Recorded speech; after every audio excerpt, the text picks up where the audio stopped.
Apprenez à rendre l'honneur aux hommes et l'adoration à Dieu. Qui a dit Amen? Un jour, ils vont poser la question à Jésus et Jésus va leur répondre très clairement et dire rendez à Dieu ce qui est à Dieu et à César ce qui est à César.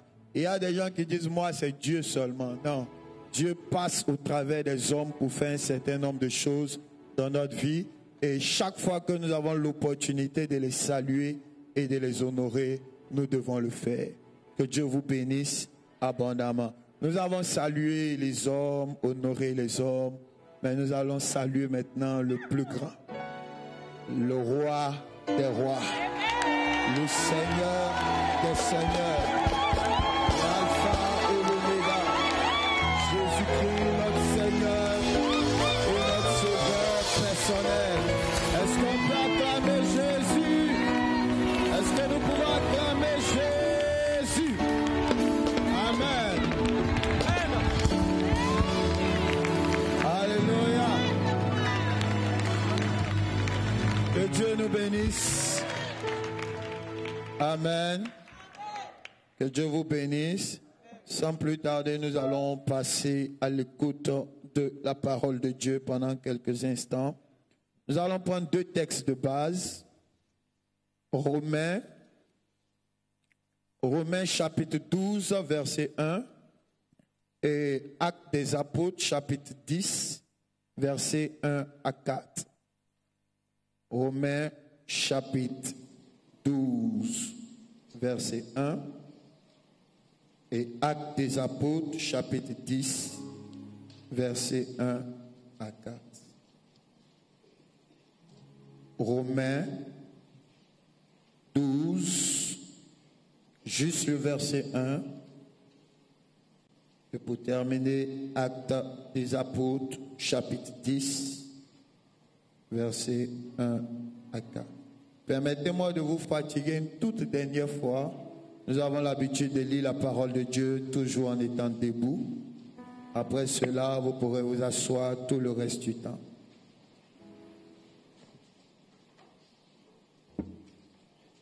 Si tu as un problème de santé, tu peux rester assis, mais à part cela, vous êtes tous invités à vous tenir debout. Merci. Je lis la parole de Dieu. Romains chapitre 12, verset 1, il est écrit « Je vous exhorte donc, frères, par les compassions de Dieu, à offrir vos corps comme un sacrifice vivant, saint, agréable à Dieu, ce qui sera de votre part un culte raisonnable. » Amen. Actes des Apôtres, chapitre 10,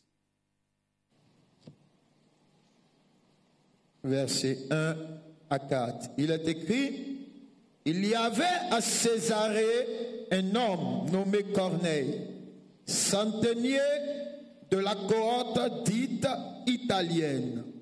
Cet homme était pieux et craignait Dieu avec toute sa maison. Il faisait beaucoup de monde au peuple et priait Dieu continuellement. Vers la 9e heure du jour, il vit clairement dans une vision un ange de Dieu qui entra chez lui et lui dit, « Corneille !» Les regards fixés sur lui et saisi d'effroi, il répondit, « Qu'est-ce, Seigneur ?»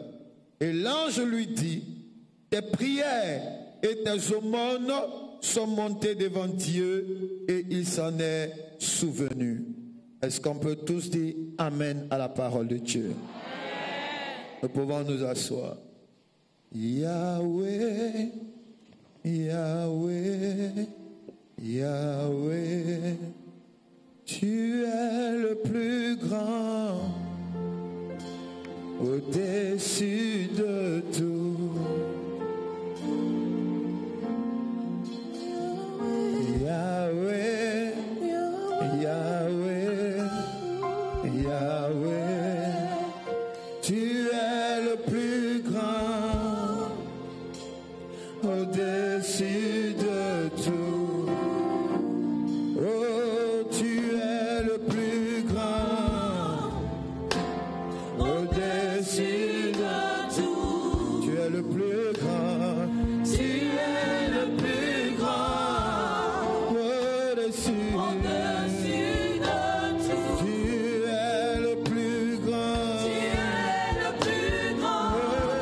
Au-dessus de tout. Au-dessus de tout. Tu es le plus grand. Tu es le plus grand. Au-dessus de tout. Disons ensemble Jésus. Jésus.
Père, par ta parole, parle-nous. Par ta parole, visite-nous. Que ta parole ne revienne pas à toi sans avoir accompli son effet dans nos vies, dans nos cœurs, dans nos familles, dans nos foyers, dans nos destinées. Seigneur, sans toi, nous ne pouvons rien faire. Alors, à cet instant précis, nous sommes sur toi. Sature ce lieu par la puissance de ton esprit. Et que ta parole nous bénisse et nous transforme. Au nom de Jésus, nous avons prié. Un enfant de Dieu dit avec moi, Amen. Est-ce qu'on peut acclamer fortement le Seigneur? Alléluia. Alors, comme nous sommes là pour 3 jours, aujourd'hui, demain et après-demain, je me ferai l'effort d'être, vu l'heure, je me ferai l'effort d'être très court ce matin. Alléluia. Et ce que nous n'allons pas dire aujourd'hui, nous allons le dire demain. Et ce que nous n'allons pas dire demain, nous allons le dire finalement le mardi.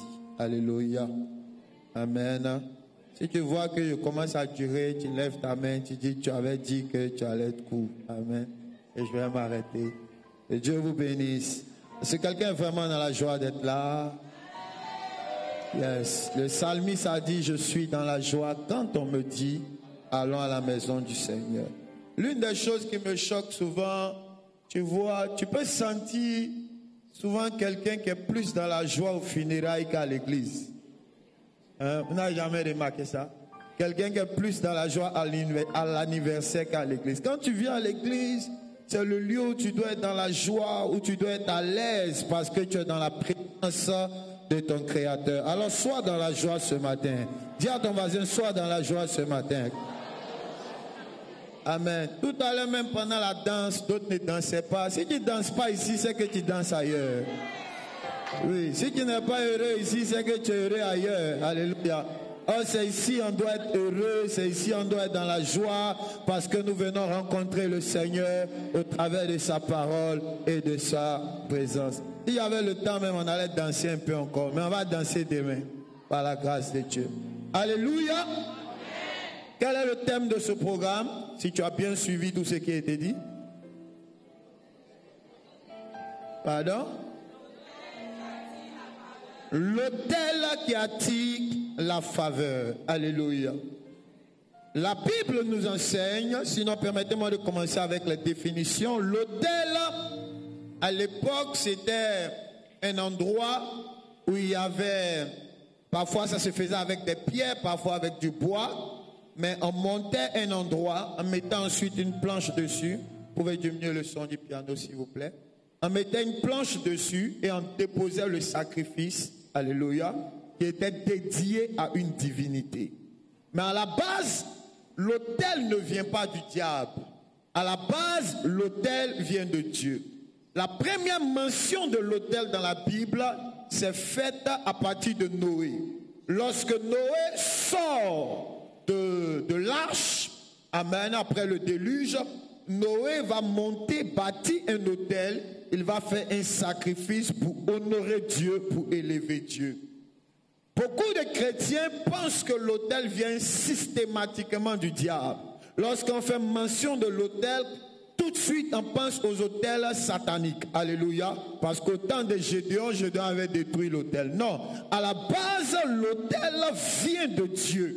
Amen. C'est beaucoup plus tard qu'on commence à faire mention des autels de Baal, des autels d'Astaté. C'est beaucoup plus tard. Mais à la base, les premiers autels qui ont été bâtis dans la vie, c'était par des personnes comme Noé, c'était par Abraham, etc. et etc. Il a dit Amen ce matin. Alléluia. Dans la version King James, le mot autel revient 364 fois. Juste pour vous montrer l'importance que l'autel a, la place que l'autel a dans la Bible. Amen. L'autel signifie littéralement élevé. Pourquoi? Parce que c'était un endroit qu'on élevait pour faire un sacrifice. Ça, c'est la dimension physique. Mais ça signifie élevé parce que dans sa dimension spirituelle, l'autel était fait pour créer une connexion entre le spirituel et le physique. L'autel était fait pour élever sa vie devant Dieu. L'autel était fait pour élever sa prière. L'autel était fait pour élever ses besoins devant le Seigneur. Voilà la base pour laquelle l'autel avait été bâti. Sinon, le concept de l'autel a été créé. Un enfant de Dieu me suit ce matin. Alléluia. L'autel le plus puissant dans la Bible qui a été élevé s'appelle la croix. Quelqu'un dit avec moi la croix.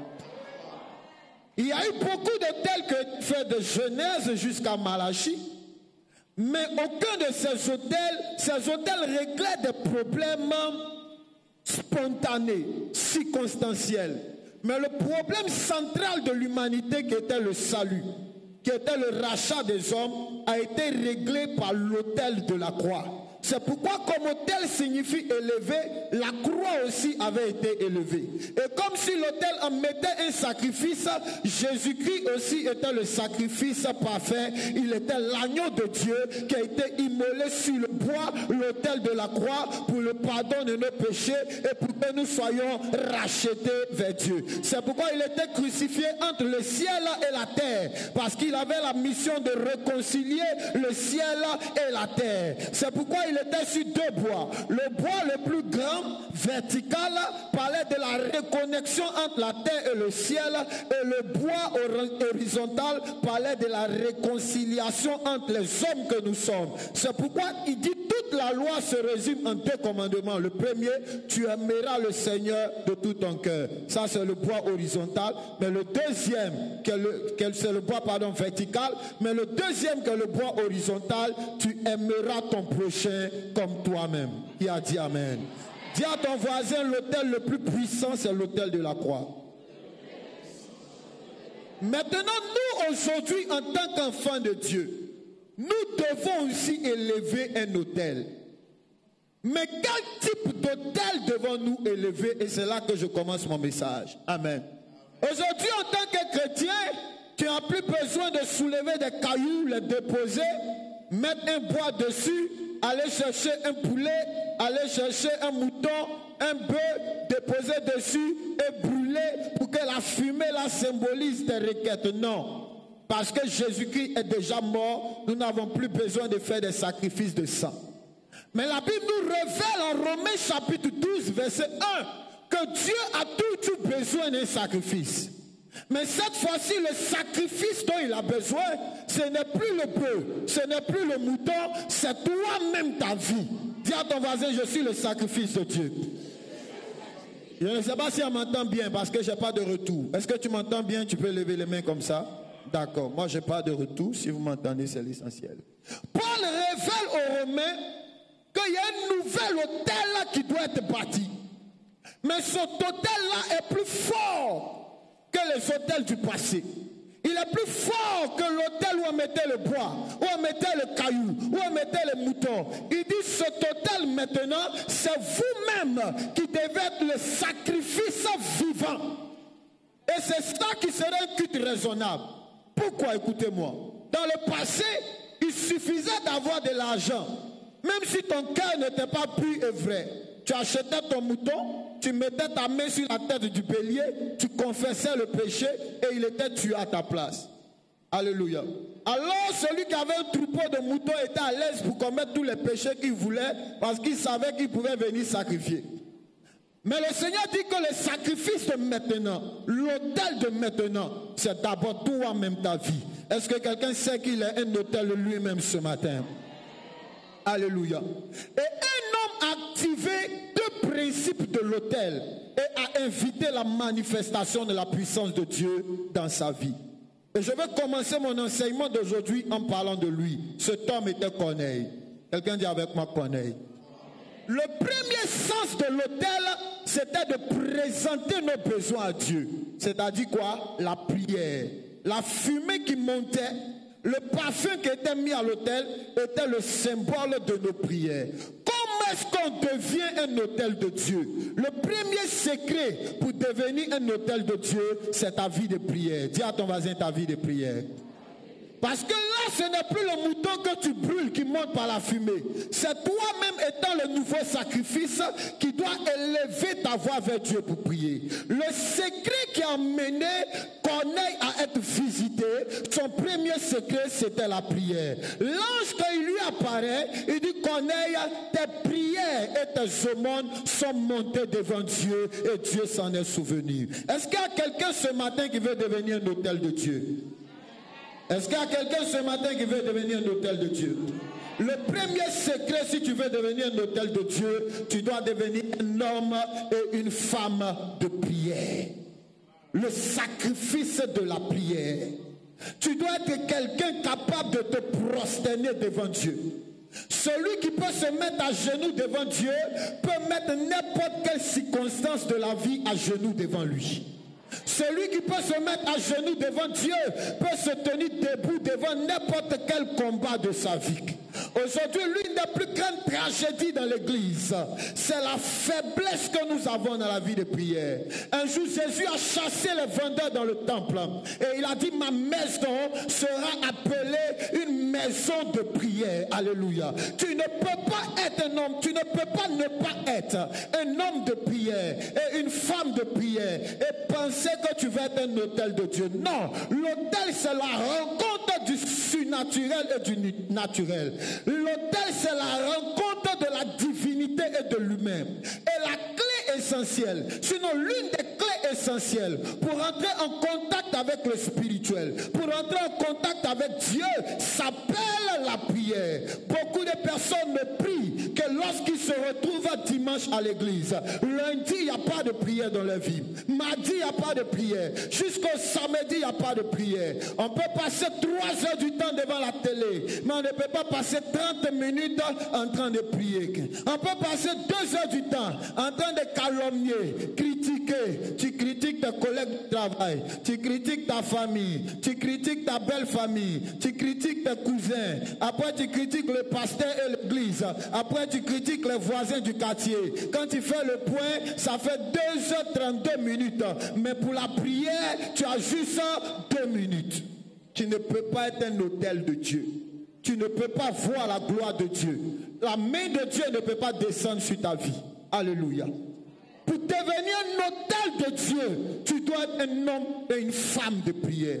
Beaucoup de personnes disent, mais je suis un enfant de Dieu. Pourquoi je ne vois pas le règne de Dieu dans ma vie? Pourquoi la volonté de Dieu ne s'accomplit pas dans ma vie? Pourquoi je subis tellement de combats? Mais pour voir le règne de Dieu, il faut être un homme et une femme de prière.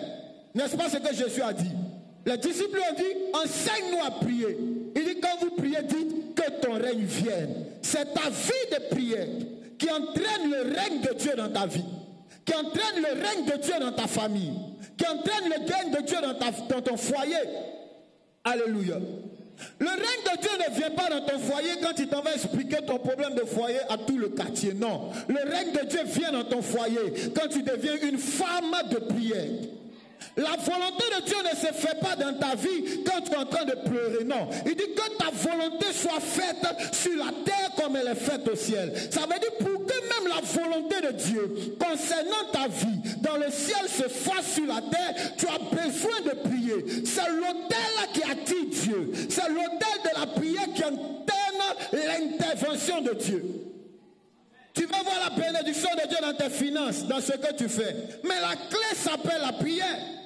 Il dit quand vous priez, dites quoi? Donne-nous notre pain quotidien. Le pain quotidien, c'est la provision divine. Tu es étonné que tes affaires ne marchent pas. Quelle est la dernière fois où tu t'es enfermé pour prier pendant 1 heure pour tes affaires? Tu es intelligent. Tu as les compétences, tu as le potentiel, tu as les idées, mais rien ne décolle parce que tu tiens compte seulement de l'aspect physique, mais tu ne sais pas qu'il y a une dimension spirituelle. Ma prière, c'est qu'un jour, Dieu t'ouvre les yeux. Les chrétiens ne sont pas très conscients de la dimension spirituelle, contrairement aux gens du monde. Quelqu'un est dans une loge, quelqu'un est non chrétien, il doit aller faire une réunion d'affaires. Mais la veille, là, il fait beaucoup de choses sur le nom des gens qu'il va rencontrer. Le monsieur qui doit décider, souvent mais il a un marabout, un féticheur où il envoie son nom. Vous n'avez pas entendu l'actualité, c'est juste qu'il y a un joueur qui a envoyé le nom de son camarade chez un marabout. Alléluia. Je ne sais pas si c'est vrai ou faux, mais bon, c'est la rumeur qui circule. Alléluia. Et c'est comme ça que le monde fonctionne. Toi, tu te lèves, tu n'as même pas prié la nuit, tu dormais, tu ronflais comme un grumier. Et le matin, tu arrives là-bas, tu perds le contrat, quelqu'un l'autre l'a pas, et tu pleures. Oh, je suis un enfant de Dieu, pourquoi Dieu? Dieu n'a pas dit que quand tu seras son enfant, ton règne va venir. Il n'a pas dit que quand tu seras son enfant, il va te donner le pain quotidien. Il a dit quand tu vas prier. Jésus dit, demandez et vous recevrez. Alléluia. Beaucoup ne prient pas. Beaucoup n'ont pas de relation avec Dieu. Et ils veulent être des hôtels. Non, l'hôtel c'est le lieu de la rencontre avec Dieu. Et ce lieu-là c'est devenu toi-même. La preuve, l'enseignement nous dit quoi? Nous sommes le temple du Saint-Esprit, n'est-ce pas? Or, le temple, c'est le lieu de la prière. Ça veut dire que tu dois devenir toi-même un homme et une femme de prière. Certains sont chrétiens pendant 20 ans, mais ils n'ont pas 10 minutes de prière par jour. Regarde ton voisin André, il parle de toi aujourd'hui. Alléluia. Beaucoup disent je suis chrétien, mais je sens trop de blocages, je sens trop d'attaques, je ne suis pas délivré. Mais le secret de la délivrance s'appelle la prière, n'est-ce pas? Jésus dit quand vous priez, dites quoi? Délivre-nous du malin. Comment tu vas délivrer du malin si tu ne pries pas? Ta vie n'est pas un hôtel. La prière est le secret des grandes transformations. Si tu ne me crois pas, demande à Anne. Cette femme avait lutté avec la stérilité. Elle avait écouté pendant longtemps les moqueries de Pénina. À un moment donné, elle a compris que la clé pour que ma vie change, c'est que je puisse rentrer dans la présence de Dieu. Elle est entrée dans l'église. Elle a commencé à prier. Le culte est fini. Tout le monde est parti. Mais elle seule est restée dans la présence de Dieu, en train de prier. Elle dit, il n'y a qu'une personne qui peut le faire pour moi. Mon mari ne peut pas le faire. La science, j'ai essayé. Même les inséminations, j'ai essayé, ça n'a pas marché. Mais mon dernier recours s'appelle Jéhovah Sabaoth, l'Éternel des armées. Il peut opérer le miracle pour moi. Et alors qu'elle priait, quelque chose s'est passé. 9 mois plus tard, elle était en train d'enfanter Samuel. La prière change la vie des hommes. Je suis sérieux avec vous, s'il vous plaît. La prière change la vie des hommes. Accompagne-moi tout doucement. Si quelqu'un peut comprendre ce message aujourd'hui et commencer à changer sa vie, je ne te demande même pas forcément de prier pendant 2 heures. Je ne te demande pas forcément de prier pendant 3 heures. Mais si chaque jour, tu peux avoir 30 minutes de prière devant Dieu, tu seras choqué après 3 mois des résultats que tu vas commencer à engendrer dans ta vie. Tu seras choqué après 3 mois de voir comment tes enfants vont commencer à être à l'école. Tu seras choqué après 3 mois de commencer à voir les résultats qui vont commencer à se produire dans ton foyer. Tu seras choqué de voir la dimension que ton ministère va prendre à cause de ta constance dans la présence de Dieu. Quelqu'un me suit ce soir? devenu un autel. La Bible dit, en parlant de Corneille, la Bible dit, et priez Dieu continuellement. Beaucoup de chrétiens sont forts dans les coups d'éclat. Je vais dire quoi par là? Il peut passer aujourd'hui 1 heure en train de prier. Il dit aujourd'hui là, c'était le feu, j'ai prié. Mais pour que tu le vois, la prochaine fois dans la présence de Dieu, il faut attendre 1 mois. Je ne parle pas des cultes s'il vous plaît. Dans le culte, tu es en train de suivre le programme normal qu'on donne. Mais je parle de toi-même, ta rencontre avec Dieu. Toi-même, dans la présence de Dieu. Écoute-moi, ta prière peut faire ce que tes conseils ne peuvent pas faire pour tes enfants. Écoute-moi, ta prière peut provoquer un déclenchement terrible dans ton travail et dans tes affaires, à un niveau que tu ne peux pas imaginer. Un homme d'autel, c'est un homme d'abord de prière. C'est quelqu'un qui peut crier à Dieu. Établis un programme. Si tu es quelqu'un qui ne dort pas vite, utilise ta nuit pour prier. Lève-toi même à minuit, commence à prier. Même jusqu'à minuit 30 ou 1 heure. Fais-le continuellement. Si tu es quelqu'un qui dort vite comme ta voisine, ne prie pas la nuit, prie le matin. Si les musulmans peuvent se lever chaque 4 heures du matin pour prier, quel est toi ton problème et puis tu ne peux pas le faire? On croit que la chrétienté veut dire la paresse. Si tu étais musulman, tu allais te lever à 4 heures pour prier. Mais pourquoi comme tu es chrétien, comme Jésus est gentil? Alléluia. C'est pourquoi beaucoup sont à l'église, mais ne voient pas la main de Dieu. Parce que le royaume de Dieu a des clés. Il a dit à Pierre, je te donnerai les clés du royaume. Et l'une des clés du royaume s'appelle la prière. La porte est là. Même si la maison c'est ta maison, mais que tu arrives à la maison, tu n'as pas de clé, tu ne peux pas entrer. Tu es obligé de sonner. Et malheur pour toi si tout le monde dort ou bien il n'y a personne. Bien que tu sois le propriétaire de la maison, tu vas rester dehors. C'est pourquoi plusieurs sont à la porte de la bénédiction, ne peuvent pas entrer parce qu'ils négligent la clé qui s'appelle la prière. La prière est la clé qui emmène même tes prophéties à l'accomplissement. Jésus leur a dit que vous allez recevoir le Saint-Esprit, n'est-ce pas? Est-ce qu'ils sont partis dormir? La Bible dit dans la chambre haute, ils étaient en train de prier. La Bible dit c'est pendant qu'ils priaient que la prophétie s'est accomplie. Dieu a dit, vous allez faire 70 années à Babylone, n'est-ce pas? Le temps arrivait, mais ils étaient encore là-bas.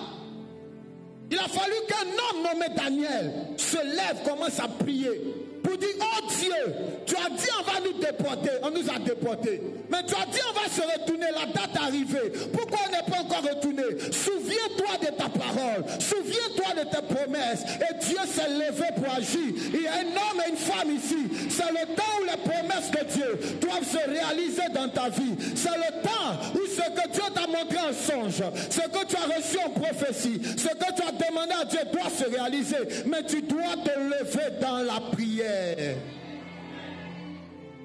Tu ne peux pas avoir un grand ministère si tu ne pries pas. Tu ne peux pas avoir une famille stable si tu ne pries pas.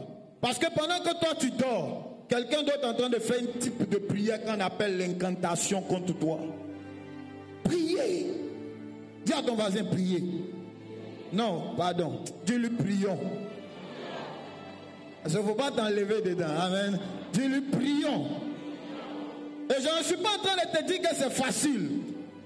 Prier, c'est difficile. Et le diable n'aime pas les gens qui prient. C'est pourquoi quand tu n'es pas en train de prier, tu te sens bien. Dès que tu veux prier, tu as sommeil. Parce qu'il n'aime pas les gens qui prient. Quand l'ennemi veut détruire la vie d'une personne, la première chose qu'il attaque, c'est ta vie de prière. Diminue tout juste un peu. C'est ta vie de prière. Parce que quand tu meurs spirituellement, c'est facile pour toi de tomber dans n'importe quel domaine de ta vie. C'est pas ce que Jésus nous enseignait. Il dit veillez et priez afin que vous ne tombiez pas. Celui qui ne prie pas, il tombe toujours. Avant de faire tomber tes affaires, l'ennemi cherche à faire tomber ta vie de prière. Avant de faire tomber ton foyer, il fait tomber ta vie de prière. Et quand ça tombe, tu deviens vulnérable spirituellement. Beaucoup de circonstances bizarres peuvent maintenant t'arriver. L'église doit redevenir un lieu de prière. Les enfants de Dieu doivent redevenir des hommes et des femmes de prière. Tu dois redevenir une mère qui prie pour ses enfants. Tu dois redevenir une femme qui prie pour son foyer. Tu dois redevenir un homme qui prie pour ses affaires. Comment tu peux sortir de ta maison aller au travail? Tu n'as pas encore confié ta journée au Seigneur. Est-ce que tu sais ce que l'ennemi a prévu contre toi? Comment tu peux laisser tes enfants aller à l'école le matin sans prier pour eux? Est-ce que tu es là-bas pour veiller sur eux? Est-ce que tu sais ce qu'ils vont manger à midi à la cantine? Est-ce que tu sais tout ça? Les chrétiens sont faibles, endormis. Souvent même Dieu t'envoie l'insomnie pour que tu te lèves pour prier. Parce qu'il y a quelque chose qui est en train d'être planifié dans le monde spirituel. Tu ne comprends pas que l'insomnie là c'est pour prier. Il dit aujourd'hui il a insomnie. Hein? Il cherche, comment on appelle ça? Somnifère. Parce qu'il faut que tu dormes bien. Souvent même tu appelles le pasteur, 2 jours là il y a insomnie. Hein. Tu peux pas prier, je vais bien dormir. Oh, c'est parce que Dieu sait que tu es en train de traverser la vallée de l'ombre de la mort. Parce que écoutez-moi, avant que la circonstance se présente à toi physiquement, elle est d'abord déclenchée spirituellement. Et c'est au moment où elle est déclenchée là que Dieu veut que tu te lèves afin de l'empêcher de se manifester physiquement. Mais c'est dans ce moment toi tu dors. Et après, une semaine après tes insomnies, 2 semaines après tes insomnies, 1 mois après tes insomnies, tu constates quelque chose de négatif qui arrive dans ta famille. Or, c'est ce que ta prière allait annuler. Mais tu préfères dormir. Je ne suis pas contre le sommeil, il faut dormir. N'est-ce pas? Mais arrange ton programme. Dispose un temps de prière dans ta vie. Et tu vas voir la gloire de Dieu. La prière peut même sauver ta vie. Demande à Ézéchias. Le prophète lui a dit tu vas mourir. Il dit merci prophète Esaïe, je te respecte, tu es un grand prophète. Mais moi je vais prier. Il a tourné les yeux vers Dieu. Il y a eu un miracle. Il était sauvé de la mort. N'est-ce pas que sa vie était prolongée? Qu'est-ce que le docteur t'a dit? La prière peut annuler cela. Qu'est-ce qui se passe au niveau de tes enfants? La prière peut changer ça. Dieu peut délivrer ton mari de l'alcool, de l'alcoolisme, je vous l'ai dit. Dieu peut délivrer tes enfants de tout ce qu'ils sont en train de traverser. Dieu peut te sauver. Je crois en la médecine, mais je crois que la prière peut opérer même des miracles incurables dans la vie de quelqu'un. Je crois en la vie, je crois aux efforts, je crois à l'intelligence, je crois au diplôme, mais il y a des moments, malgré tous tes efforts, rien n'arrive, malgré tes diplômes, pas d'ouverture, malgré ton ingéniosité, tu sens des blocages compliqués. Là où tes forces ne peuvent plus rien faire, il y a un secret qui s'appelle la prière. La prière, c'est l'invitation légale que tu adresses à Dieu pour intervenir dans tes affaires, et tu verras de grands changements en train de se produire dans ta vie. J'ai vu la prière opérer tellement de choses que vous ne pouvez pas imaginer. Sûrement demain et après-demain, je vous donnerai quelques témoignages. La prière est terrible. La prière est redoutable. Même Jésus priait. Est-ce que vous avez remarqué ça? Maintenant, toi, tu ne pries pas. La Bible dit qu'il pourrait passer toute la nuit sur la montagne en train de prier. Mais toi, tu ne pries pas. Il y a un homme qui était coincé dans la vie. Il était pratiquement mort. Il s'appelait Jonas. Avalé par un poisson. Vous savez comment il est sorti? La Bible dit qu'il a prié. Et le poisson l'a vomi. Je ne sais pas ce qui t'a avalé aujourd'hui.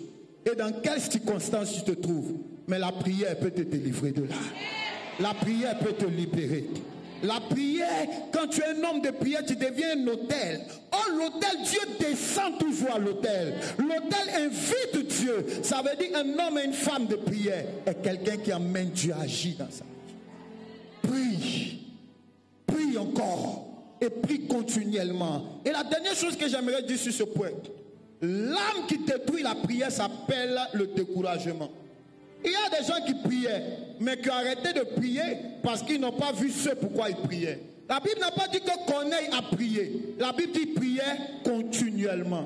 Le secret des grands exaucements est établi dans la constance de la prière. Pas la prière d'un jour. Parce qu'il y a différents types de blocages. Il y a des blocages qui sont comme la mer Rouge. Si toi ton blocage s'appelle la mer Rouge, il suffit juste que Moïse étende une fois le bâton la mer va s'ouvrir parce que l'eau n'est pas dure. Mais si ton blocage s'appelle le mur de Jéricho, un tour ne suffit pas. 2 tours ne suffit pas. C'est pourquoi les gens disent, mais j'avais jeûné, rien ne s'est passé. Non, continue. Ils ont fait le tour, au 7e tour. Chaque tour qu'ils faisaient fragilisait les forteresses. Et au dernier tour, tout s'est ébranlé. Parce qu'il y a des combats et des blocages qui sont comme le mur. Vous voyez le mur? Si tu prends le marteau, quand tu tournes tu tapes une fois, tu peux penser que le marteau est inefficace. Mais plus tu vas continuer à frapper, à un moment donné, une fissure va apparaître dans le mur. Vrai ou faux? Et plus tu continues encore, le mur finit par tomber.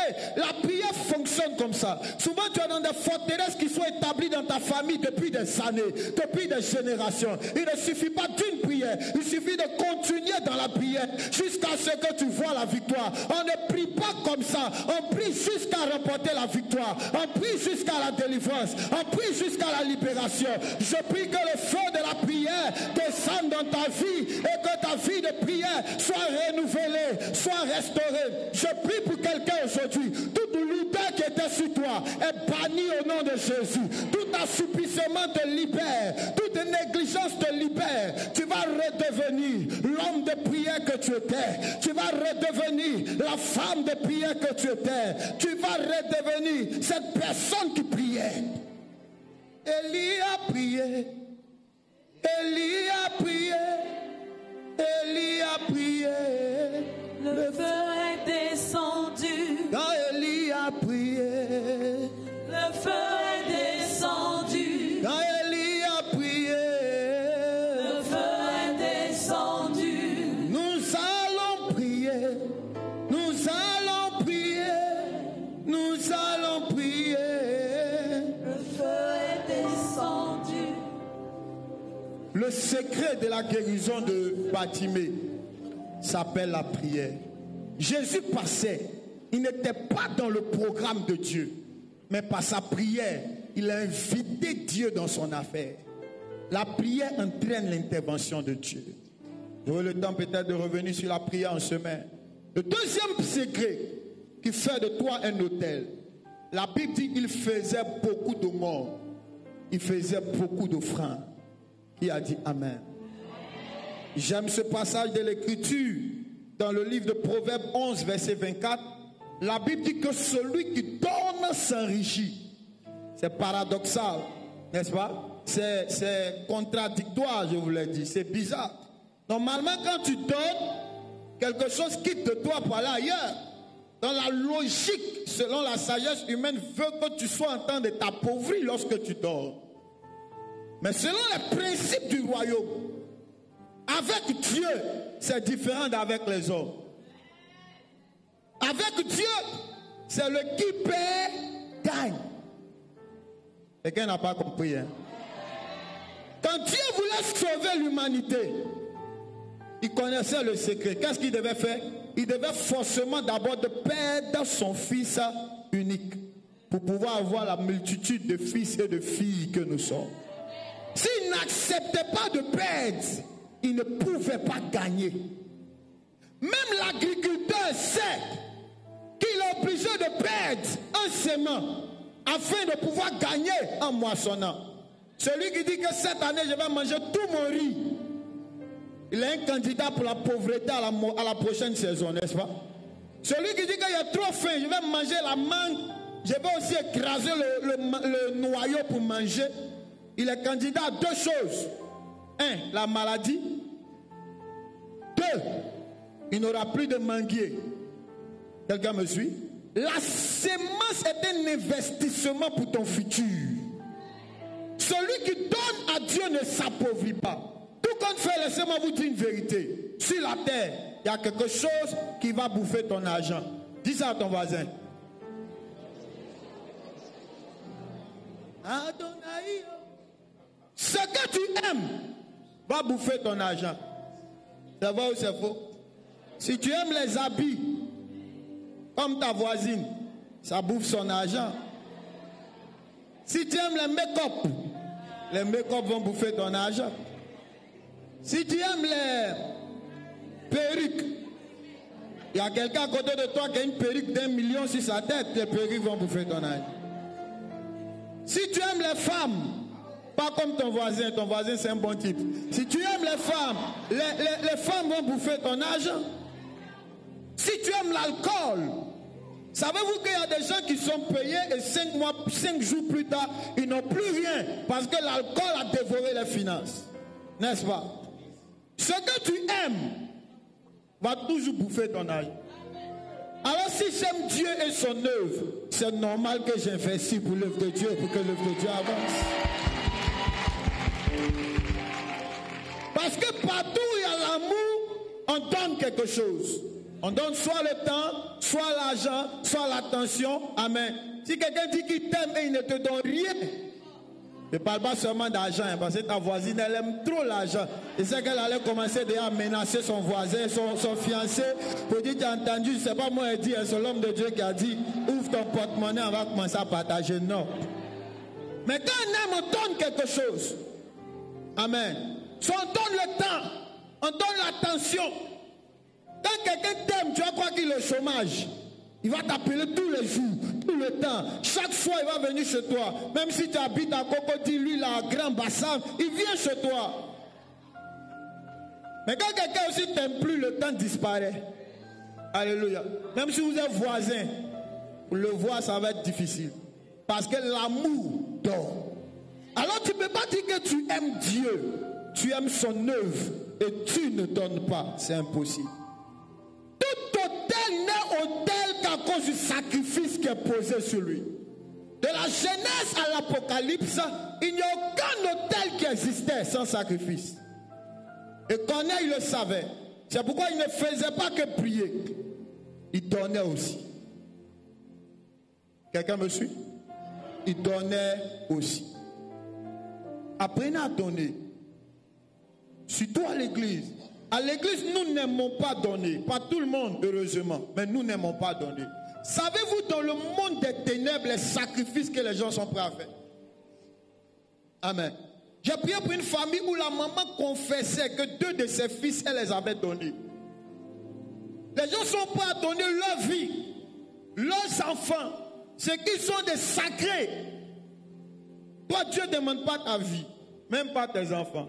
Il te demande juste une contribution pour que son œuvre puisse avancer. Une contribution qui va faire que les champs missionnaires avancent. Parce que l'évangile est gratuit, mais l'évangélisation coûte cher. Je n'étais pas là quand vous étiez en train de construire ça, mais je sais que ça coûtait des millions, n'est-ce pas? Peut-être même milliards. Et pour que nous puissions bousculer l'œuvre de Dieu jusqu'à gagner cette nation et d'autres nations, il faut que nous puissions donner.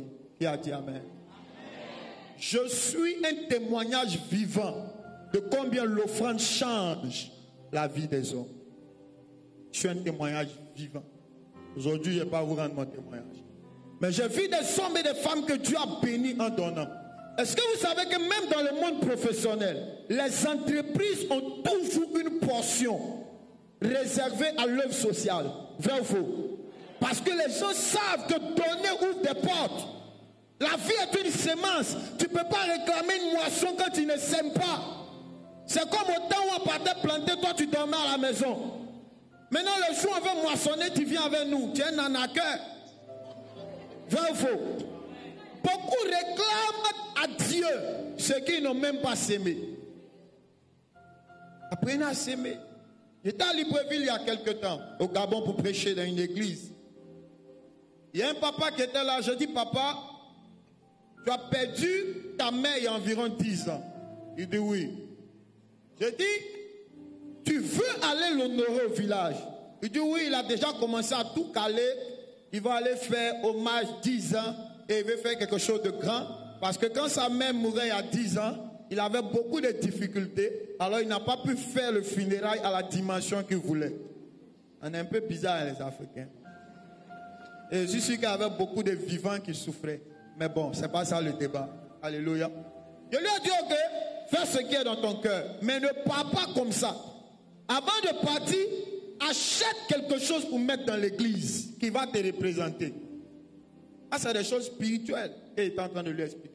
Il lui a dit, soit achète des baffes ou un micro, en tout cas quelque chose. Parce que dans ta famille, ils sont en train de te chercher dans le monde spirituel. Si tu as quelque chose qui te représente à l'église, quand ils vont te chercher, ils ne te trouveront pas. Ils vont venir te trouver dans le temple de Dieu. Et rien n'est arrivé là. Il a dit Amen. Moi, je suis rentré à Abidjan. Quelques jours après, le pasteur Charles m'appelle. Il me dit, le papa est parti au village sans suivre l'instruction que je lui ai donnée. Il a dormi la première nuit, il se réveille, il a commencé les courses. La deuxième nuit, il dort. Le matin, on vient le trouver, il est mort. Une seule instruction qu'il allait suivre. Mais il n'a pas pu le suivre. Un jour, j'étais embarrassé. J'étais en train de prêcher dans une église comme ici. Et j'étais embarrassé. Pourquoi j'étais embarrassé? Parce que je vois quelqu'un et j'entends clairement, dis-lui d'offrir sa voiture. Et c'est des choses qu'il n'aime pas dire parce qu'il aime garder mon témoignage et mon intégrité. Il ne faut pas que quelqu'un va dire qu'il lui a dit de donner l'argent mais sa voiture. Alors je tournais mais la voix revenait. Il a dit, monsieur, je reçois une parole prophétique, vous devez offrir votre voiture. Il a tiqué un peu, 2 minutes après il a dit Amen.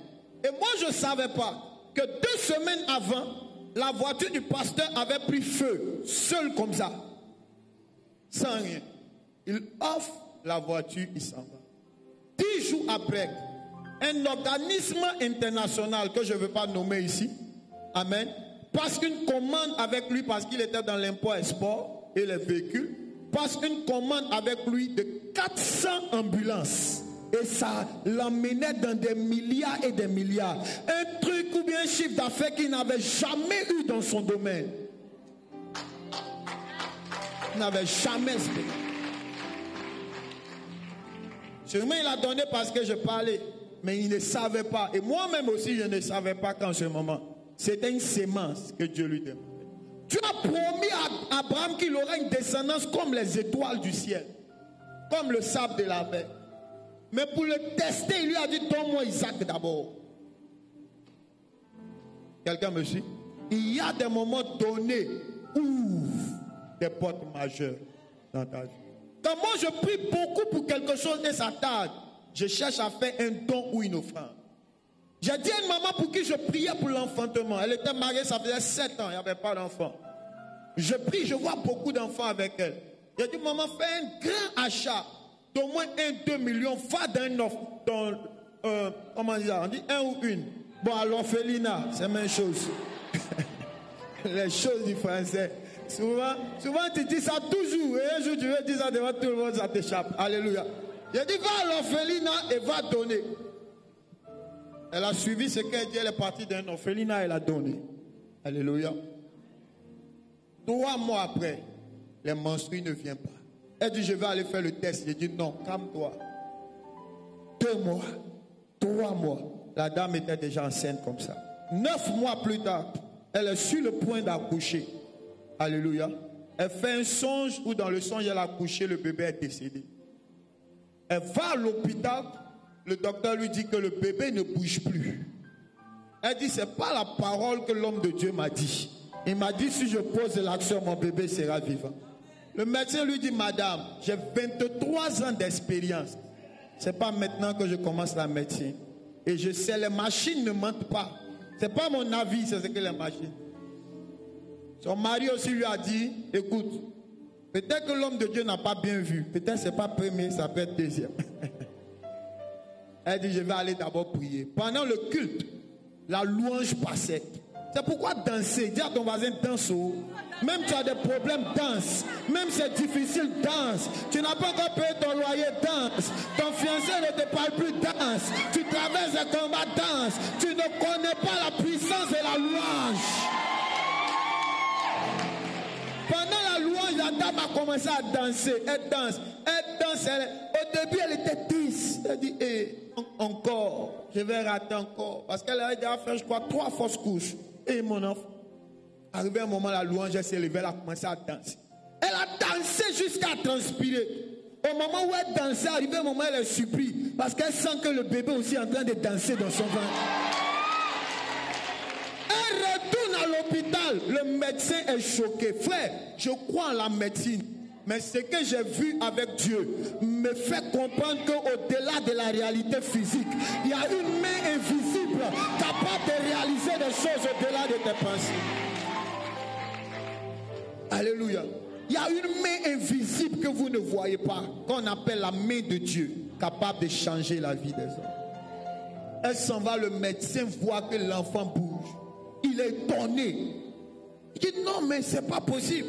Elle dit, mais voilà, comme tu as dit que ta machine ne ment pas, non? La même machine qui t'a pas menti la première fois, c'est la même qui n'est pas encore en train de te mentir. C'est le miracle de Dieu. Donner a un pouvoir extraordinaire. Apprenez à donner. Demain ou après-demain, je vais t'expliquer comment tu peux faire de tes enfants des hôtels. Il y a des gens qui sont en train de vivre des bénédictions aujourd'hui. Ils ne savent pas que c'est parce qu'il y a 30 ans, sa mère, son père avait scolarisé un enfant qu'il ne connaissait pas. Et aujourd'hui, sur le chemin de la vie, Dieu est en train de placer des gens que tu ne connais pas pour t'aider. Mais tu ne sais pas que c'est un impact qui avait été produit. La Bible dit dans Hébreux chapitre 7 que lorsque Abraham donnait la dîme à Melchisédek, son arrière-petit-fils Lévi, qui était dans ses reins, était aussi en train de donner la dîme. Pour terminer, la Bible dit, il a vu clairement dans une vision un ange lui apparaître après avoir fait ces deux choses. Je suis en train de prophétiser que l'heure vient et l'heure est déjà venue où tu vas voir clairement la main de Dieu dans tes affaires, dans tes finances. Le propriétaire de cette prophétie n'est pas là. Je dis tu vas voir clairement. Ça ne sera pas flou. Ça ne sera pas flou. Ça ne sera pas confus. Les choses seront claires dans tes affaires. Des portes que tu n'avais jamais expérimentées sont sur le point de s'ouvrir. Là, j'ai terminé de prêcher. Je suis en train de prophétiser pour conclure. Je suis en train de déclarer à quelqu'un. La Bible dit il a vu clairement. Longtemps, tu as entendu des choses que tu voulais voir. Tu ne les as pas vues. Je déclare maintenant. Tu les verras. Dans la vie de ton mari, tu verras de nouvelles choses. Dans tes affaires, tu verras de nouvelles choses. Dans ton foyer, tu verras de nouvelles choses. Ton business va rencontrer la grâce de Dieu et de nouveaux résultats vont commencer à se produire dans ta vie. Alléluia. Alléluia.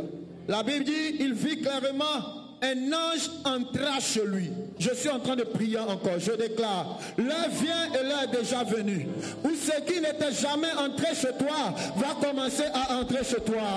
Au jour de Corneille, c'était un ange. Toi, tu n'attends peut-être pas un ange. Tu attends un contrat qui doit rentrer dans ton entreprise. Tu attends une ouverture. Et tu as fait ce que tu devais faire humainement. Maintenant, tu t'attends à Dieu. Tu t'attends à Dieu. Alors, je prie que Dieu te surprenne. Afin que tu sache que je t'ai parlé de la part de Dieu cette semaine. Quelque chose d'imprévu, mais de béni, va rentrer chez toi au nom puissant de Jésus. Va rentrer chez toi au nom de Jésus. Va entrer chez toi au nom de Jésus. Va entrer dans tes affaires au nom de Jésus. Va entrer dans ta vie au nom de Jésus. Alléluia. Ce sont des choses que je peux dire avec foi. Parce que j'ai vu la main de Dieu plus d'une fois en train de m'étonner. Alléluia. Et cette semaine, je prie même pour quelqu'un. Avant qu'on ne puisse terminer ce mardi, que déjà demain tu aies un témoignage fort. Que quelque chose de différent entre dans ta vie au nom de Jésus.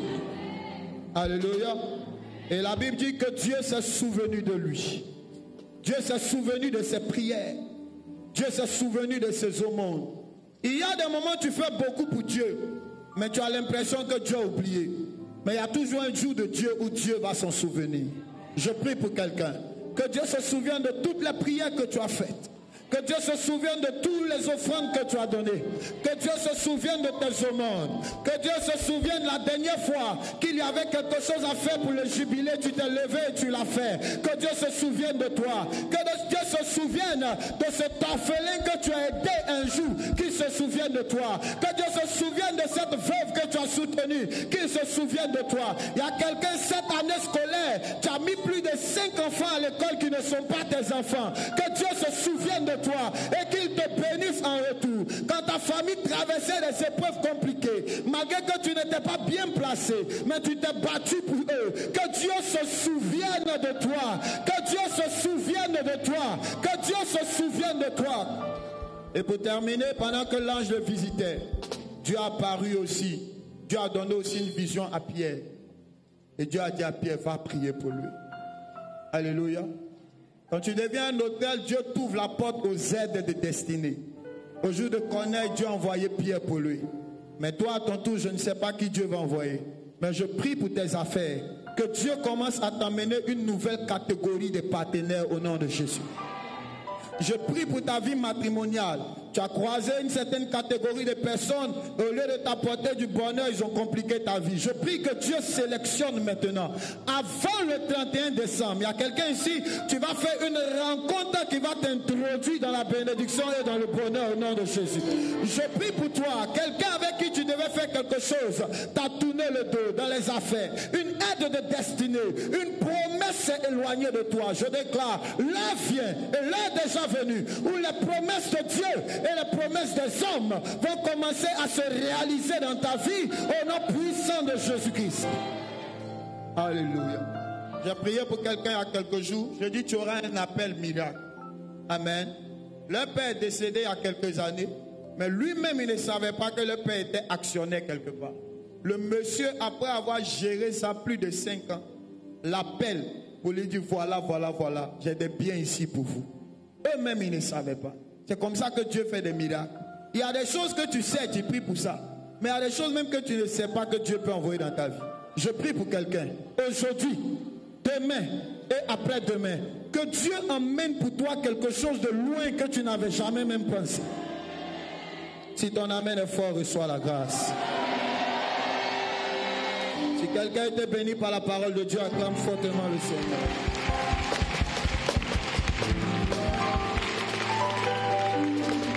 Alléluia.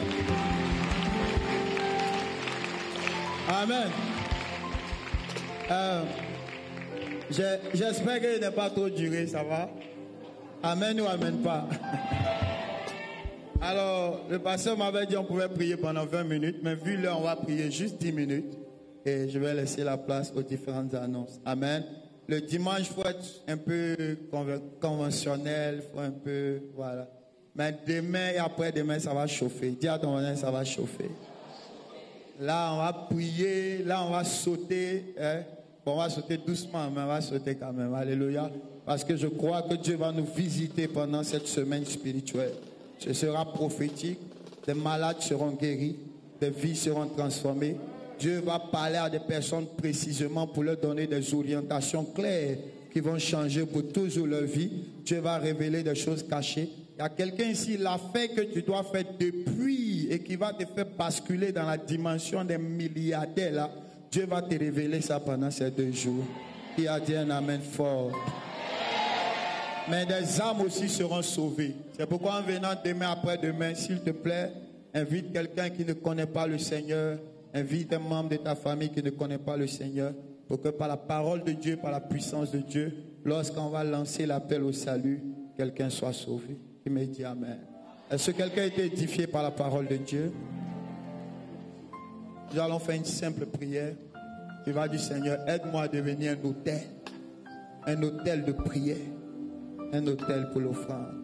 Élevons la voix et prions quelques instants. Prions quelques instants ensemble. Prions ensemble quelques instants. Prions ensemble. Le pianiste, tu peux nous donner un cantique, un seul cantique. Prie le Seigneur de tout ton cœur. C'est Dieu qui nous donne la force par son Esprit Saint pour pouvoir prier et pour pouvoir soutenir l'œuvre de Dieu. Alors prie de tout ton cœur. Demande la grâce de Dieu. Nous allons faire un exercice. Nous allons prier 2 à 2. Amen. Tu vas attraper la main de quelqu'un à côté de toi 2 à 2. Et tu vas prier pour lui. Lui aussi va prier pour toi. La Bible dit si 2 personnes s'accordent pour demander quelque chose, le Seigneur le fera. Tu vas prier Dieu, que Dieu aide ta soeur à être une femme de prière. Que Dieu aide ton frère à être un homme de prière. Oui, prie pour lui si comme tu priais pour toi. Prie pour lui si comme tu priais pour toi. Que Dieu aide ton père, que Dieu aide ta mère. Ils vont l'avoir prié le Seigneur. Tu n'as pas besoin de savoir magistralement prier. Tu as juste besoin d'être sincère avec Dieu. Prie le Seigneur. 2 à 2, prie avec quelqu'un. Frappe la main de quelqu'un. 2 à 2. Prie pour lui ici comme c'était toi-même. Prie pour elle ici comme c'était toi-même. Demande au Seigneur d'intervenir dans sa vie. Que le Seigneur lui donne la force pour pouvoir prier. Que le feu du Saint-Esprit remplisse sa vie. Là où il avait la lourdeur, qu'il soit délivré. Là où il avait l'assoupissement. Là où il avait la volonté, mais il ne pouvait pas. Que le Seigneur même, par son aide, par sa grâce, là où il voulait, mais il ne pouvait pas. Il faut l'aide de Dieu. C'est lui qui craint nous le vouloir, le pouvoir. Oh Père, oh Père, oh Père, oh Père, oh Père, agis puissamment. Agis puissamment. Agis glorieusement. Agis merveilleusement. Nous avons confiance en toi. Saint-Esprit, Saint-Esprit, Saint-Esprit, Saint-Esprit, Saint-Esprit. Oui, tu es fidèle. Agis, Papa. Tu es le Tout-Puissant.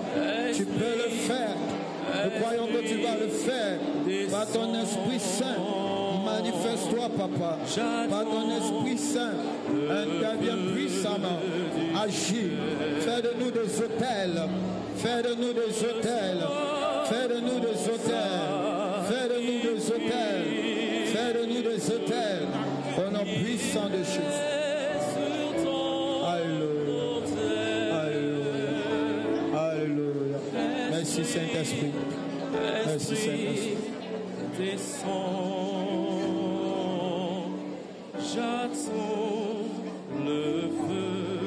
Je déclare au nom de Jésus, tu peux lever les mains vers Dieu, je fais une prière pour toi et nous allons terminer. Je déclare au nom de Jésus, partout où tu ne pouvais pas prier, reçois la puissance du Saint-Esprit pour redevenir un homme et une femme de prière au nom de Jésus. Je déclare que comme Corneille, que tu ne sois pas seulement une personne qui prie, mais que tu sois aussi une personne qui donne au nom de Jésus. Je prie que Dieu se souvienne de tout ce que tu as déjà fait par le passé et qu'il te donne d'enfin encore aujourd'hui et demain et que tu sois sous une grâce exceptionnelle d'exaucement au nom de Jésus.